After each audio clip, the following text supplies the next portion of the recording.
Are here. Graff here. Strasser here. Loy here. And Harris here. Are there any corrections to the minutes for the August 22nd meeting? I'll move for approval. All those in favor? Aye. Those are approved. Next, we have general agenda items, discussion and possible action on an amendment to the City of Wausau Police and Fire Commission Manual relating to Articles 6 and 8. And I can answer any questions anybody has any. And I don't think I've ever actually introduced myself to this commission. I'm Nate Miller. I'm one of the assistant city attorneys upstairs. So basically, we kind of got word, Chief Bliven, that our current hiring practice is not actually allowed. As you know, right now we do the drug test and the medical test at the same time. And then there's a interview by the PFC panel, and that's all take place after the conditional offer, which I guess is a no-no after my research. Basically, those things then make the conditional offer fake, and then technically we're now hiring, and we could be subject to a discrimination lawsuit by doing that. So the amendments are just related to bringing the drug test and the PFC oral interviews before any conditional offer is made. The only things that can be taking place after the conditional offer is the psych exam and the medical exam. So if you would be doing any sort of oral interview or a motion to extend a conditional offer, and then if they pass that psych exam and medical exam, then they would just be automatically hired, or you can do it where you bring them back and you say, okay, yep, you passed, and then it's just kind of like a formality of, okay, now you're hired. It's kind of up to you on what you want to do that way, but just to make sure that we have the correct steps before and after the conditional offer is what these changes are about. So, yeah, does anybody have any questions related to that? Yeah, so just making sure I have a good understanding. So initially there would be the background check, then the drug test. Then we would do a interview, offer conditional offer. It would be my preference that that offer goes through, as long as then the last step, which is the medical evaluation, psychological evaluation, come back clean. Is that correct? Correct. Yeah, that to me that would be the cleanest of just, you will be hired as long as, you pass those two. Once they're passed, then you don't have to bring them back again. It is, to me, it's a little more cumbersome of having basically them to go do a drug test, then you do the interviews, and then conditional offer, then you have to go back to the place to do the medical exam, but that is what is required. This policy has been then reviewed by CIVMIC as well, and they are now okay with it. They were a little hesitant on what we had before. All right. Any other questions about that? I'm okay with it. Okay. All right. You need a motion to approve? Yes, Oh, that's what I was just so about to moved. ask. Okay. I'll second. All those in favor? Aye. All right, then the motion is approved. The amendments to both Articles 6 and 8 of the Wausau Police and Fire Commission Manual have been made. Thank you. All right, next on the agenda, we have monthly presentations. We will start with the monthly presentation of the Police Department operations. Good morning, Chief Bliven. Good morning. Happy Monday. Monday. I just have a couple of items I wanted just to let the PFC know about, and one is our work on homelessness. That continues to be an issue that we deal with on a very regular basis, on a daily basis, and as we come into the cold weather months, the situation and the issues tend to change in the community a little bit. So I just wanted to let you know a couple of things that we're doing at the police department to help the community resolve those issues. One is that we hired Tracy Rieger. She's our community outreach specialist, and so her focus is to do outreach into the homelessness community in the city of Wausau and help connect them to resources and hopefully get them off the streets and reduce the issues that we see in the city of Wausau as a result of homelessness.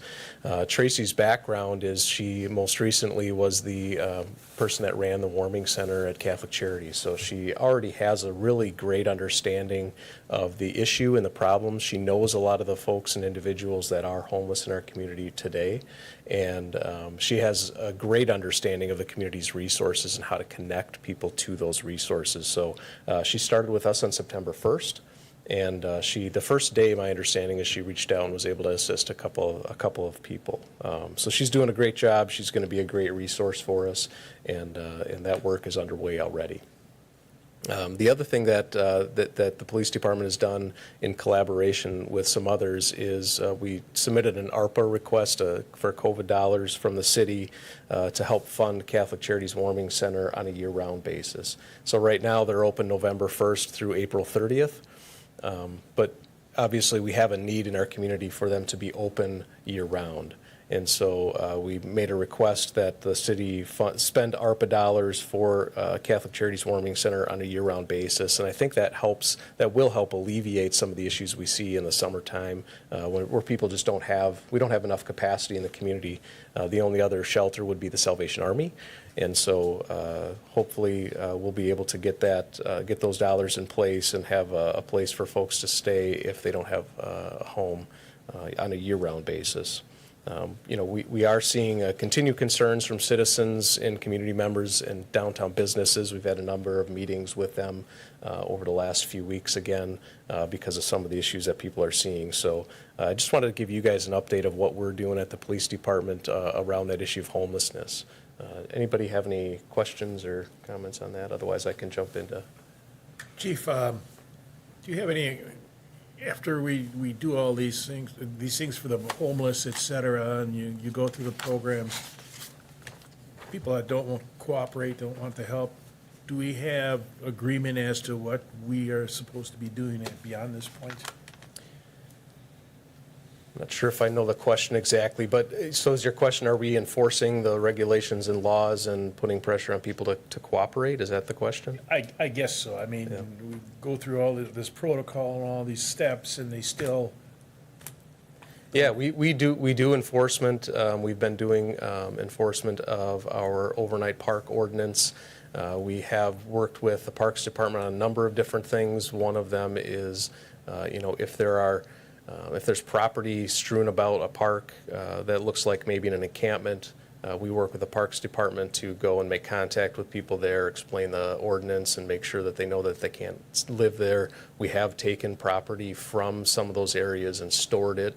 And we make sure that people know in advance that we're going to be removing property, so they need to get their property out of those areas, and then we store the property for the Parks Department actually stores the property, so I don't know how long they keep it for in case they want to take it back. But, there is a piece of that. We issue park bans if people are, committing crimes or other ordinance violations in parks. We issue park bans so people can't come back to, for example, the gazebo area. So there are a number of different things we do from an enforcement standpoint, and I think that's an important piece of our plan, is to make sure that we offer resources, we try to connect people to resources, but there's also an enforcement component because, just this morning I have an email in my inbox about a few folks who decided not to take assistance and get into shelter when they had the opportunity because the shelter was out of town and they wanted to be here in the city. And I think there's a community of people and they want to support each other within the homeless community. So if they're going out of the community to get help, they don't want to do that necessarily because they want to be here supporting each other. But then they're here in our community and we need to give them resources as best we can. But yes, there is an enforcement component to that. So roughly how many are there homeless? I don't know the answer to that today. Okay. I'm not Can sure. you hazard a guess? Is it 100 or 50 or 25? I think it depends on how you count. There's a lot of people that couch surf, that find different places each night to surf. I think our homeless count when we did it in July was around 30. Okay. But I think we know that number is probably quite low because we announce when we're doing that homeless count and people don't necessarily want to be counted, so they hide and whatnot. So Okay. I would say it's more than 30 for sure. That's good. Thank you. Thank you. Any other questions? Thank you, Ben. The other issue I want to just give you an update on that is recruitment and retention. Our current staffing level is we have 79 authorized sworn positions. And right now, today, we have 78 officers filled in those positions. So at a 30,000-foot view, it would appear that we're doing a good job and that we're well-staffed. But it's a lot more complicated than that. And I just wanted to give you an example of kind of where we sit today and why we are actually pretty short-staffed, even with only having one vacancy. So as you know, recently you interviewed a number of candidates and we hired 4. One of them was able to step into training right away, so he's in our field training process. And then we have 3 of them that had to go to recruit school. So those are four individuals that we have in positions, but they're not actually filling a spot on patrol. In addition to that, we have 2 officers on light duty. They have work-related injuries, and so they're not staffed. So that's 2 more officers that we don't have filling our patrol shift. We have 1 resignation that's effective next week. He's taken a job at a sheriff's department in Northern County. And then we have another, actually, the resignation that's effective next week, he's leaving the profession. And then we anticipate another resignation next month, and that's somebody who's going to take a job in a Northern County. In addition to that, we have 3 retirements impending in January. So we're working to try to fill those positions. And then we just learned last week that Marathon County Sheriff's Office is hiring, and 3 of our officers have applied to those to the Marathon County Sheriff's Office. So we are really concerned about where our staffing levels are right now, and we're anticipating it getting a little bit worse before it gets better. So there's a couple of things that we're trying to do to help with those vacancies, and one of those is the structure of our current staffing. We're evaluating, is there people that we can move into patrol positions to kind of stem that tide where we are right now today. From a recruitment standpoint, we have an open recruitment, so we're trying to get as many applications as we can to fill those positions. And then I think the other piece of the puzzle is our contract negotiations that have started now. So that's going to be a really critical piece to our recruitment and our retention, is where we come in and where we end up in terms of pay scale, because that's definitely the thing that we hear most when people apply to other agencies is our pay scale. And we hear that from our recruits too. We lost a recruit to Merrill Police Department because their starting pay was about $4 more an hour than ours. So we have some work to do there, and we're hoping in our negotiations we're able to make some progress in that regard. So I just wanted to give you an update kind of where we are in terms of our staffing levels and our recruiting and retention efforts. The 3 that went to the sheriff's office, what was the reason behind that? Well, they've applied to the sheriff's office, so they haven't actually left yet. But I think there's a variety of reasons, but I think the most significant reason is the pay and the ability to be on special teams at the sheriff's office. And they have a take-home car, so some of the people that we hire live on the outskirts of Marathon County. And so if they have a take-home car, they start their day from their driveway in their squad car, as opposed to driving to and from Wausau, which is time away from their family, and it's also, it's a financial impact to them as well.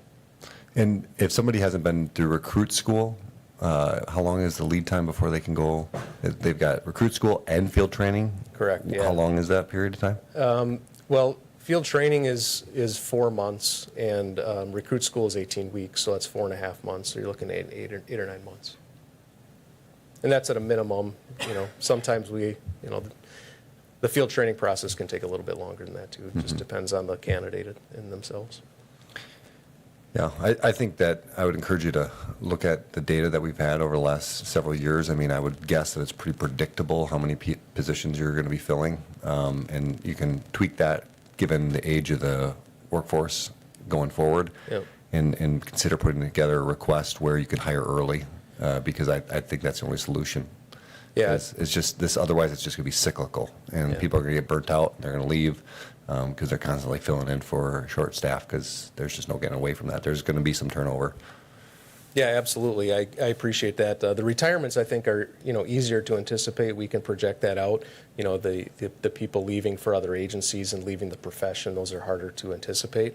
One of the things that we had asked our city council for earlier this year, a few months ago, was the ability to hire early.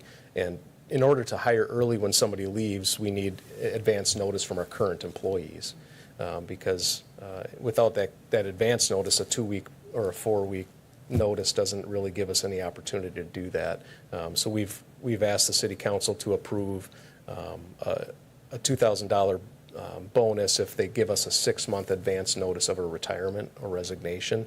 But that doesn't apply to our union members quite yet until we negotiate that into the contract. So that is helpful, that is approved. We just have to work through union negotiations to see if that's something we can put in place. But for our supervisory staff, that is in place, and we actually did get a 6-month notice from one of them earlier this year, so that is helpful. All right, Any other questions? thank you. Thank you. All right. Next, Chief Bartek, monthly presentation of Fire Department, and welcome back. Good to see you. Good to be seen. Thank you. Good morning. Morning.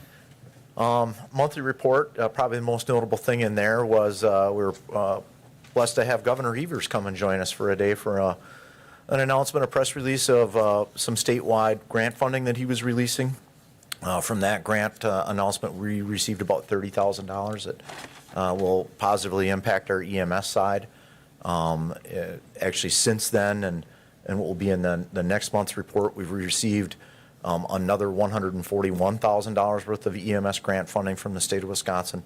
This is ARPA dollars that Governor Evers is freeing up and releasing to EMS agencies to help us solve many of the problems that we're facing across the state, many that you're aware of from our reports.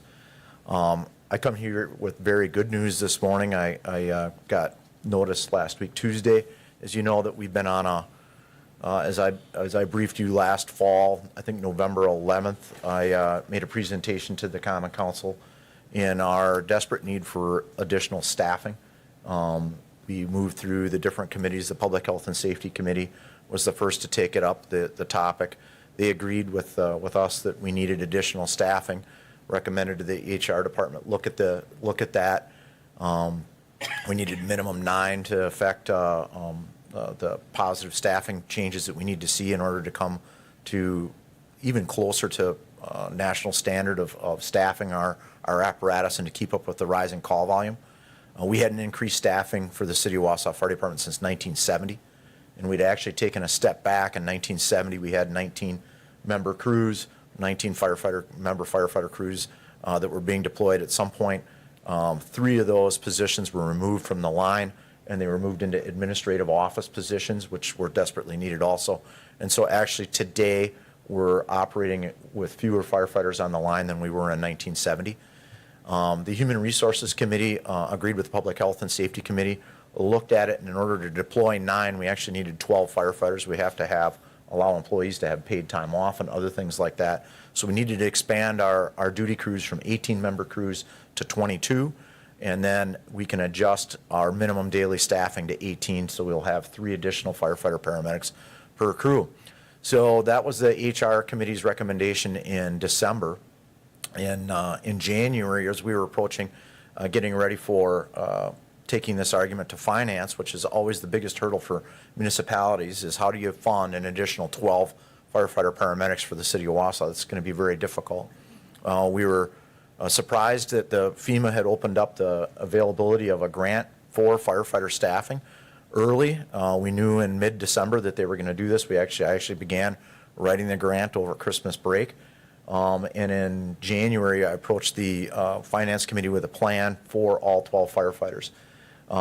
The plan was and is that the city would fund the first 3 of the additional 12 firefighters, and that then we would write the grant for the remaining 9 firefighters to FEMA, the Staffing for Effective Fire and Emergency Response Grant, SAFER. So we wrote that grant in January, had a lot of help. Mary Ann Grote was essential to writing all the financial aspects. You have to have a sharp pencil when you're submitting these federal grants. They go under high amount of scrutiny. They're very highly competitive. 2/3 of all applicants are turned down. Only 1/3 are funded across the country, and a lot of times they're the poorest cities in the country. So you imagine cities like Detroit, Oakland, others like that are really in financial despair as a municipality. They can come in and sweep up a lot of that federal funding. So Mary Ann was key in helping that. Our uber talented admin assistant, Mindy Walker, provided me with all that great data, as she does on an everyday basis that we use to steer our decisions. She was essential in that. We came alongside our local firefighters. Local 415 took the grant that I wrote as I completed it, and they sent it to the International Association of Firefighters in Washington. That grant was only open for a month, and that last 2 weeks of that grant, as all the chiefs are finishing their applications around the country, that office, the grant review office of the IFF, is getting pounded. They must work 24 hours a day. They took our grant, did a peer review, and these are people that actually review the grants for the feds, and so they really know what you want to see. They came back saying it was a very well-written grant, made some minor recommendations for changes. We made those changes and submitted the grant. And then I at the finance committee level, they gave me approval to write the grant and submit the grant, so it was submitted sometime in late January. After the grant was written, I asked Governor Tony Evers' office and Congressman Tom Tiffany to both write support letters, which they did. They wrote support letters directly to Washington for that grant, which I think that helps to see that we've got not just our highest elected official in the state, but also our local congressman that is supporting that. And then we didn't hear anything until last week, Tuesday, and we got the word that we got the grant. So $3.1 million to fully fund 9 firefighters for 3 years for this community. So they will be fully funded in 2023, 24, and 25. The city won't have to put these 9 firefighters onto the tax levy until 2026. Of course, when we submitted that grant, we have to have a plan for 2026 and beyond. How do we continue to meet the demands of this community and the reasons that we need these additional firefighter paramedics? How are we going to continue to pay for that? We had to submit that. Our finance director has earmarked some funds that are going to open up with some TID districts closed in the future years that will then be used to fully fund those firefighters into perpetuity. So it's a huge success for us as a department and us as a community. Of course, this is a shared win between our departments. So many people had their hands in it. Deputy Chief Cop is also key in this grant and this process. And now, where do we go from here? And as you see, I had put the recruitment and retention, recruitment specifically, on the agenda also today. Well, we anticipated that this grant, we were going to get the news, good or bad, by the end of September. The FEMA had told us that they were going to begin grant announcements somewhere around on the end of May, and they were going to be all done. Everybody's going to have their news by September 30th. Well, they didn't make the first grant announcement until August 26th, and so they really had to cram to spend this $560 million they were sitting on here the last 2 weeks. And so we wanted to be prepared for that. So when we had the grant announcement, we have a very narrow 180-day recruitment period, and the grant money starts. And if we don't have the people recruited and hired, the grant money starts. That's wasted money for us. So we had actually met with our interim HR director, Ann Keenan, and her assistant up there, Jennifer Canterberg, in August, and we had done that reduced qualification application period. So we reduced the minimum qualifications to apply for Wausau Fire Department to State of Wisconsin Firefighter 1 and EMT Basic. This is the lowest they've been in probably 25 years. And in hopes that we would garner far more applicants, and then that we would then take EMT Basics and send them through paramedic school. We knew that if we got this grant, that we're going to need the dozen new firefighter positions. Plus, we have some other positions that we're carrying into the next end of this year. So we have 1 retirement coming up. We've had 2 departures just recently. So we were already short 3 plus this dozen. We're going into the end of the year needing 15 firefighters. So there's no way that we're going to find under the current recruitment 15 fully qualified firefighter paramedics. So we put that posting up. That closed last Sunday, just a few days before the SAFR grant was announced. We had 34 applicants for the department. That's 3 times what we've had in any of the recent postings. So they've gone through their list. I think that's already been whittled down to about 27 that we're going to invite for interviews. We're likely to go into 2 phases of hiring with this. The first phase will be identifying fully qualified State of Wisconsin Firefighter 2 paramedic applicants that are field ready after they go through our month-long academy. Then we will be earmarking and hiring emerging students. Currently, we have several North Central Technical College paramedic students that are finishing the paramedic program in the end of December, and we're very interested in hiring many of them. And so that's great for us because they're about to emerge. We can offer them a position in this highly competitive world with all these other municipalities grasping for these same qualified candidates. We can hopefully get them a job offer before other municipalities can. And now that we have reopened our doors for the paramedic ride-alongs, post the pandemic, they're getting an opportunity to see us and what we're all about, see our organizational culture, and we can gain that hopefully magnetic attraction through who we are and what we do every day as this being where they want to work, live and work. So that'll be the first phase, qualified or near qualified applicants, and then we are going to need to move into a phase where we're hiring these EMT basics. We had a meeting last week. Deputy Chief Kopp has been running this aspect of it, of how we're going to take an EMT basic firefighter 1, turn them into a fully qualified paramedic available for field deployment for the city of Wausau. Well, that's not going to be an easy push. So luckily, Jeremy Kopp has been working on this for quite a while. We're seeing great partnership right now from North Central Technical College. We met with Shane Heilman and Paul Strelo last week, and their lead instructor, Will, and Will's last name fails. What's that? Isham? Isham. They came with a plan for us on how to do this. Me as the chief, I want to cram a paramedic through school as quick as I can. I'd love to produce a high-quality paramedic in 6 months. They very politely told me that that's just not going to happen in today's environment. It's going to take 10 months of schooling in order to do that. They came with a really solid plan that we're behind for us to take how many ever candidates that we need in that area. We're estimating it could be as high as 8 to 10 candidates. They'll spend their first 10 months of employment with the city of Wausau in paramedic school full-time and going through the other academy elements that they need in the technical rescue and firefighting elements for that. But the city of Wisconsin, or the city of Wausau, doesn't have to fund that. We're using federal funds for making that push. I don't see this as a continual thing that we're doing every year. I see this as a single large push that we need to get these candidates from this, to meet this new grant and this expansion of our staffing. This is historic. This is the largest staffing expansion that I can find in our history. And we have history about our staffing going back into the 40s. Of course, we've existed for 153 years, and we've gained the 62 employees we have over time. But this is going to be a transformational year. We've been meeting with all the crews and garnering their support.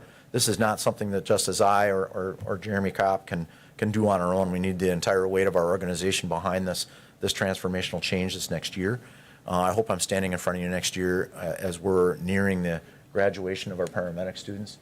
So a lot of great news going on down by us. A lot of great work that we had done over the last year is now coming to bear fruit for our community. And so if I haven't sounded enough, I'm very excited about our future. Please go ahead. Is there any way you can utilize those trainees during that first year at all? Yes. Okay, so there's a plan to use that a night? Yeah, so that's a great question. How are we going to utilize them? So we can't just put a paramedic student in class 8 hours a day and expect to turn out a high-quality student. So what really the advantage for what we are is we can take those students, and as they complete their 3 or 4 hour lesson a day or how many ever days of the week they are, they're going to be on a 40-hour schedule when they're doing that. Then when they're not in any type of training, we're going to be putting them onto our current EMS rigs as a third provider. And so they'll be licensed at a EMT basic or an advanced EMT level, whatever their licensure is, and they can act at that licensure.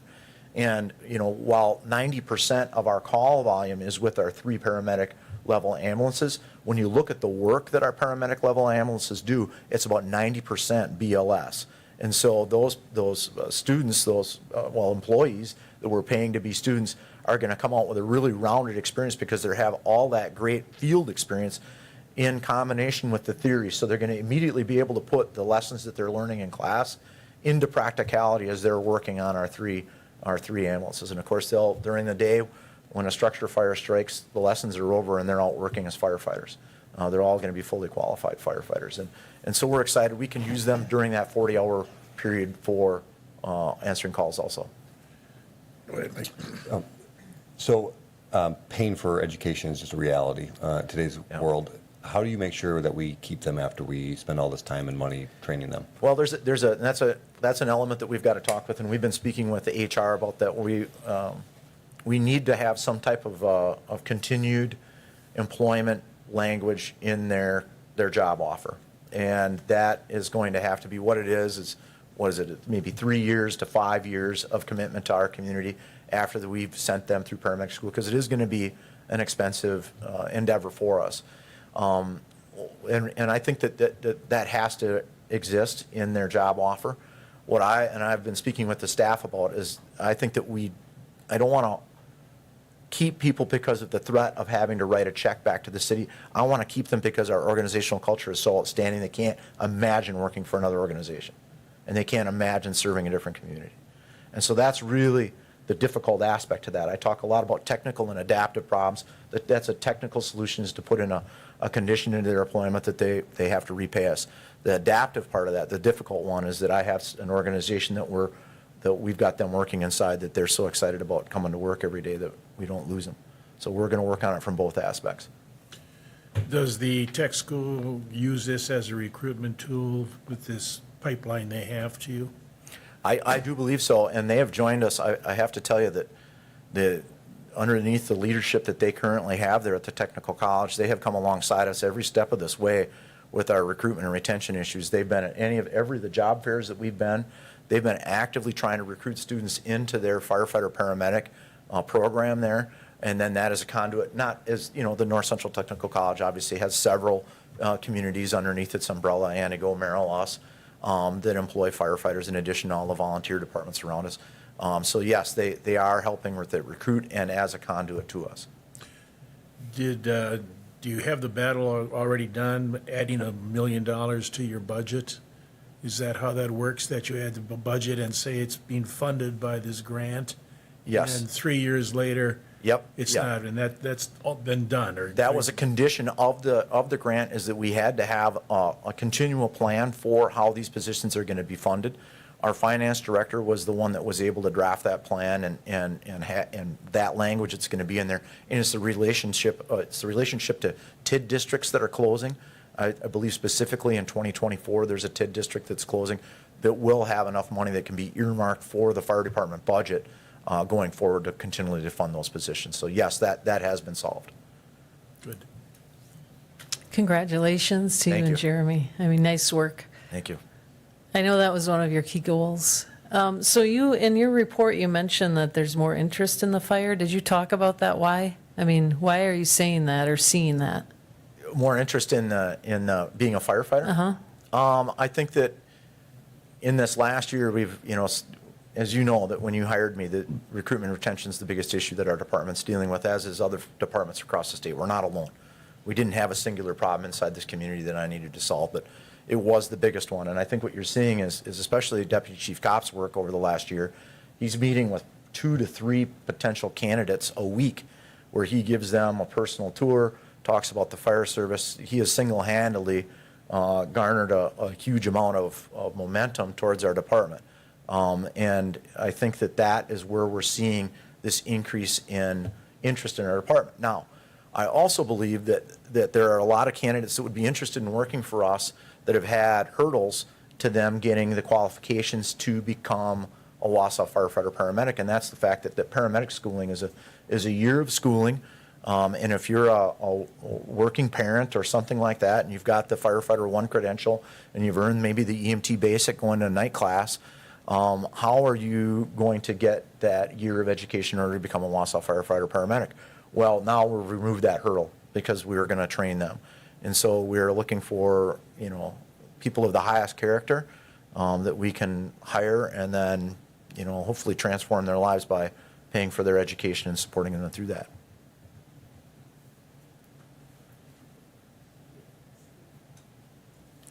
Any other questions on that? Well, great job on that, because it's going to definitely make a difference, eliminating some of those hurdles for more people to get in. I think that would be great. So one more step tomorrow night, we have it on the Finance Committee agenda and the Common Council to accept the grant. And so that will be once we have that through, then actually I've got a meeting set up with Ann Keenan on Wednesday. We got a lot of work to do to try to hire 15 candidates here in the coming months. So not quite done. I'll be talking about it next month also. So thank you. Thank you.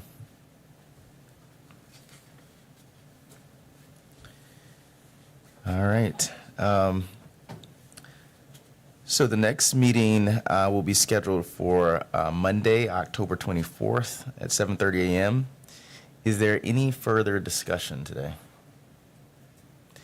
If not, may I please have a motion to adjourn this meeting? I'll make a motion to adjourn. Is there a second? All those in favor? Aye. All right, the motion passes. We are now adjourned. Thank you.